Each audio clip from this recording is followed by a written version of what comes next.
రాజన్న సిరిసిల్ల జిల్లా వేములవాడ పట్టణంలో జరుగుతున్న అక్రమ అనుమతులపై కలెక్టర్కు ఫిర్యాదు చేశారు. బీఆర్ఎస్ పార్టీ మహిళా కౌన్సిలర్ మాజీ మున్సిపల్ చైర్పర్సన్ రామతీర్థపు మాధవి వేములవాడ పురపాలక సంఘం పరిధిలోని జగిత్యాల బస్టాండ్ ప్రాంతంలో నిషేధిత జాబితాలో ఉన్న సర్వే నెంబర్ 853లో అక్రమంగా నిర్మాణ అనుమతులు ఇచ్చిన విషయమై ప్రజావాణిలో జిల్లా కలెక్టర్కు ఫిర్యాదు చేసినట్లు వేములవాడ మున్సిపల్ మాజీ చైర్మన్ రామతీర్థపు మాధవి తెలిపారు.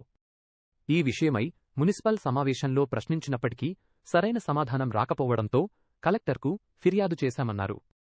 ఈ సందర్భంగా వారు మాట్లాడుతూ వేములవాడ పట్టణంలో టౌన్ ప్లానింగ్ సెక్షన్ అధికారులు నిబంధనలకు విరుద్ధంగా భవన నిర్మాణాల దగ్గర డబ్బులు తీసుకుని అక్రమ పర్మిషన్లు ఇస్తున్నారని ఈ విషయాలపై మున్సిపల్ సమావేశంలో చర్చించే క్రమంలో తప్పుదోవ పట్టిస్తూ విషయాలను దాటివేసుకుంటూ పోతున్నారని అన్నారు.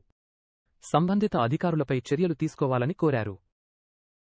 సరిచేసుకోకుండా చూసుకోకుండా ఒక గెజిట్లు ఉన్నదాన్ని ఏ విధంగా పర్మిషన్ ఇవ్వద్దు అని తెలిసినా కూడా చట్టంలో ఉన్నదాన్ని ఇవ్వద్దు అని తెలిసినా కూడా ఏ విధంగా ఇచ్చారు అని చెప్తే సమాధానం లేదు. దాన్ని దృష్టిలో ఉంచుకొని ఈరోజు మేము గౌరవ కలెక్టర్ గారికి ఫిర్యాదు ఇవ్వడం జరిగింది. ఏమని ఈ విధంగా చేస్తాను సువాన్సర్ మేడం అని, మీరు వచ్చిన తర్వాత కూడా దీనికి పర్మిషన్ ఇవ్వరాదని కూడా ఇవ్వడం జరిగిందని ఆ లెటర్ కూడా పెట్టడం జరిగింది.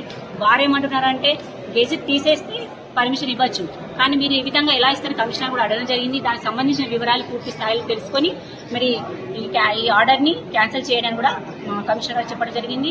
మరి దీనికి ఏ విధంగా స్పందన వస్తుందో, మరి ఏ విధంగా చేస్తారో మేము మున్సిపల్ అధికారుల నుంచి మున్సిపల్ కమిషనర్ కూడా తెలుసుకోవాలని చూస్తున్నాము. కాబట్టి ఏ సమస్య అయినా పట్టణంలో ప్రజల పక్షాన పోరాడుతూ ఉంటాం.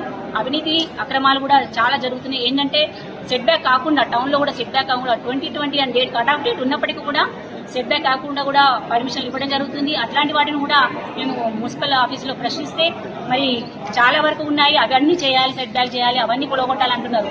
అంటే మున్సిపల్ చైర్మన్ వారి ఆ వార్డులోనే తీసేస్తే ప్రతి వార్డు కౌన్సిల్ కూడా సహకరిస్తారు. మరి ఆ విధంగా కూడా ప్రతి దేనికైనా కూడా మేము సహకరిస్తామని మున్సిపల్ కౌన్సిల్లో కూడా చెప్పడం జరిగింది. కాబట్టి ప్రజల పక్షాన మేము ప్రశ్నిస్తుంటాం, పోరాడుతుంటాం. ఈ రోజు కలెక్టర్ గారు కూడా ఫిర్యాదు చేయడం జరిగింది.